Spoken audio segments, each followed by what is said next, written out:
दोस्तों आज हम एक ऐसी राजकुमारी के बारे में उसकी कहानी के बारे में बताने जा रहे हैं जो एक बहुत ज़्यादा खूबसूरत होती है और ये मिस्र के राजा की लड़की होती है। दोस्तों आप तो मिस्र का नाम पहले से ही जानते होंगे। मिस्र का नाम जो है वो पिरामिड से, मिस्र के पिरामिड है, मिस्र का जो रेगिस्तान है या मिस्र की मम्मी है उनके नाम से जाना जाता है, जो सबसे ज़्यादा फेमस होता है।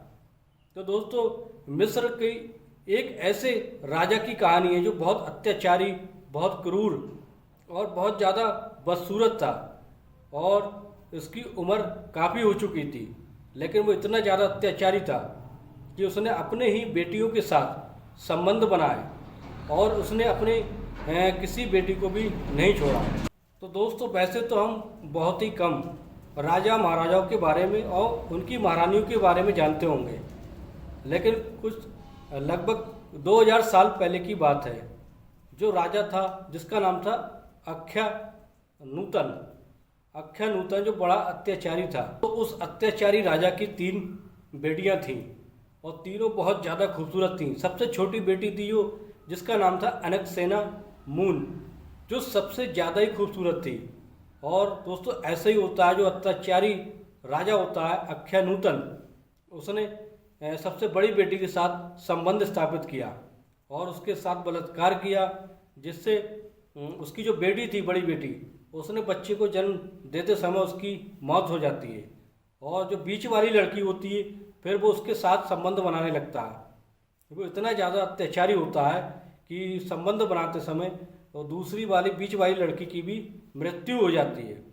अब बचती है जो छोटी वाली। तो दोस्तों सबसे छोटी लड़की का नाम होता है अलेक्सा मून ने अपनी ज़िंदगी में इतने ज़्यादा संबंध बनाए होंगे, संबंध स्थापित किए होंगे, ये किसी को ही नहीं पता था। तो दोस्तों इस तरह से जो अख्यानूतन होता है वो अपनी तीसरी बेटी जो होती है, जिसका नाम होता है अलेक्सा मून के साथ संबंध बनाता है। इस तरह से बहुत टाइम तक उसके साथ संबंध बनाता, किसी वजह से अख्यानूतन की मृत्यु हो जाती है। और इस तरह से उसका एक बेटा होता है। 3 बेटियों के अलावा अख्यानूतन का एक लड़का होता है तूतन खामिन की उम्र होती है 15 साल की। 15 साल की एज में वो अब अलेक्सा मून के साथ उसकी शादी हो जाती है। जब उसकी शादी हो जाती है, इतनी कम उम्र में वो शारीरिक संबंध जो है वो नहीं बना पाता है और जिससे अलेक्सा मून को शारीरिक सुख नहीं मिल पाता है, तो वो इधर उधर महल में लोगों को ढूंढने लगती है और इस तरह से दूसरे लोगों से संबंध बनाने लगती है और संबंध बनाने लगती है। फिर उसके बाद उसकी 2 लड़कियां होती हैं, 2 बच्चे होते हैं। लेकिन जैसे ही ये बात जब उसे इस बात का पता चलता है तूतन खामिन को कि जो बच्चे हैं अलेक्सा मून के, वो उसके नहीं है, किसी और के बच्चे थे, तो वो बच्चों को मरवा देता है।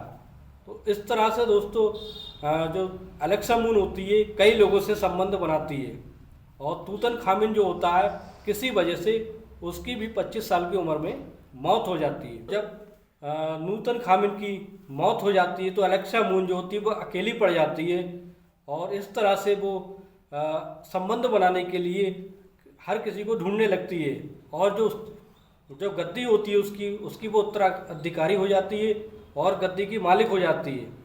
लेकिन एक बड़ा ही निर्दयी सम्राट होता है दूसरे राज्य का, जिसका नाम होता है आख्या नाम होता है। आख्या बहुत ही निर्दयी होता है और वो रिश्ते में अलेक्सा मून का नाना होता है। जैसे ही जब ये बात पता चलती है कि उस गद्दी का मालिक कोई नहीं रहा और अलेक्सा मून जो है वो अकेली है, तो इस बात का फ़ायदा उठाकर आख्या जो होता है वो अलेक्सा मून से संबंध स्थापित करने की कोशिश करता है। लेकिन ये बात अलेक्सा मून को पसंद नहीं आती, क्योंकि वो रिश्ते में उसका नाना होता है और इतना ज़्यादा बुजुर्ग होता है जिससे ये बात उसको पसंद नहीं आती है। और इस बात की जानकारी वो पड़ोस के एक सम्राट होते हैं, उनको लेटर लिख के अलेक्सा मून ये बात बताती है कि अगर आपका कोई बेटा है तो मैं उससे शादी कर सकती हूँ और उसका इस गद्दी का उत्तराधिकारी बना सकती हूँ, जिससे वो मुझसे शादी करके इसका उत्तराधिकारी बन जाएगा। ये बात उस सम्राट को पसंद आती है और वो अपने बेटे को उसको सबसे बड़ा बेटा होता है, उसको वो शादी करने के लिए भेज देता है। लेकिन जो आख्या होता है, एलेक्सा मून का नाना, जो बहुत ज़्यादा खतरनाक होता है, उसको रास्ते में भनक लग जाती है कि वो उस सम्राट का जो लड़का जो शादी करने के लिए जा रहा है, जिससे वो उसकी रास्ते में हत्या करा देता है।